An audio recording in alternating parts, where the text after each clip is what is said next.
You're listening to Living in Spain podcasts with David Wright.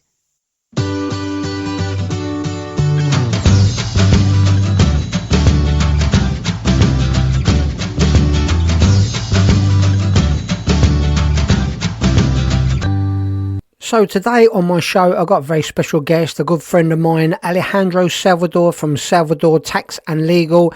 And as most of you know, Alejandro is also the Honorary British consulate for Almeria. Hi, Alejandro, and welcome to the show. Thanks for having me in the show. So Alejandro, we talked earlier about this non-lucrative visa amendment and the options that are available to people if they want to start working here in Spain. I believe you helped one of my private members on my membership site to get this amendment. He's very happy now that he's working here in Spain. He's over the moon, actually, that he started working here. So the non-lucrative visa and the changes, there are some options now, Alejandro, I believe. Yeah, there is options, yeah. The thing is that when you apply for the non-lucrative visa in the UK, you have to go to the Spanish embassy there, and they will issue that visa for 1 year. One of the contents or one of the things of that visa is that you cannot work in Spain or have a business in Spain. But the thing is that this is just for the first year.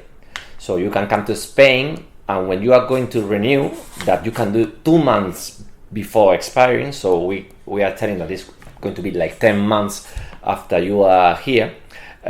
You could exchange, it's not an amendment, it's like an exchange of the non-lucrative visa into, let's say, a working visa or a self-employed visa.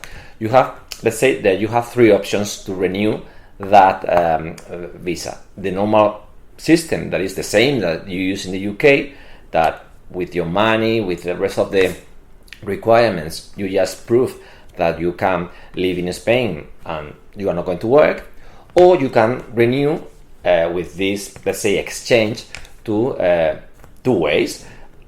As self-employed, you could apply this exchange to be self-employed. The requirement is that it needs to be, we need to do like a project of how it's going to be, the business needs to be approved, which is really easy. We have done any kind of business, not nothing important. You don't have to create jobs. We've done with bars, repairing, with painting, with taking care of houses. So any business can be included as long as it's sensible.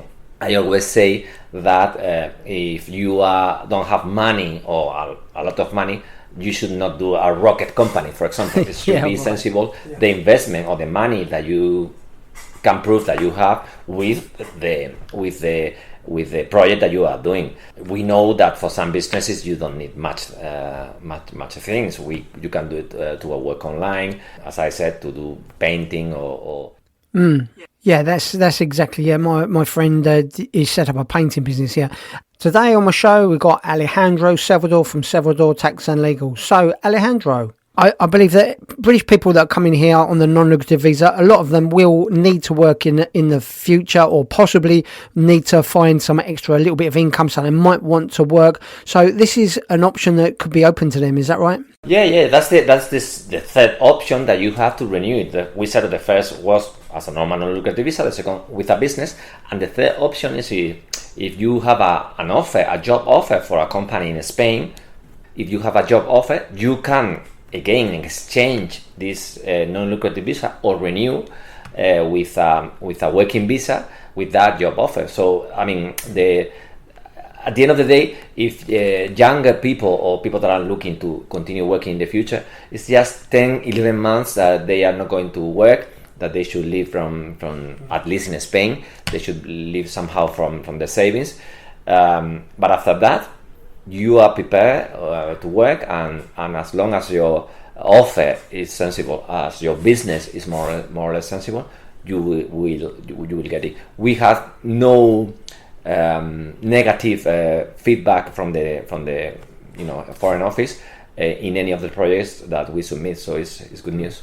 So they could come here on the non-lucrative visa, for example, for the first 12 months and use that time to get a job offer, a contract offer. Yeah, at the end of the day, it's even less, because it's since the moment you are approved, but you are still in the UK. When you are approved in the UK from the Spanish embassy in the UK, you don't come the same day. You probably stay 1 month there packing or whatever with the removal, and then you come to Spain. But we take that date, not the date that you come into Spain. Sure. So at the end of the day, it's a very quick year. It goes very fast, and as long as you have some savings to live that year, should be enough. So regarding my friend then, let's just call him Joe for this sake, the painter guy, when he comes up for renewal of his visa, his new visa, does he just renew that for 2 years, is it now? Correct. Now the renewal is for 2 years. When you come to Spain, you get it for 1 year. Then the first renewal or the first exchange is for 2 years. And then another 2 years. When it's 5, you have the permanent resident that you don't need to prove that.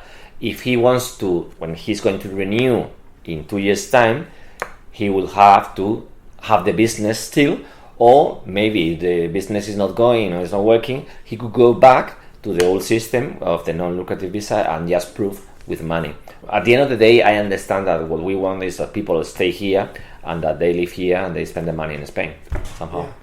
That's great. Well, thank you very much, Alejandro Salvador from Salvador Tax and Legal, for joining us on the show today. Thanks for having me in the show. If you have enjoyed this podcast by David Wright, then you will love his new books. Out now on Amazon and Kindle, packed with money-saving tips and information on living and working in Spain. Just go to livinginspainbooks.com. David also has a popular blog for expats in Spain.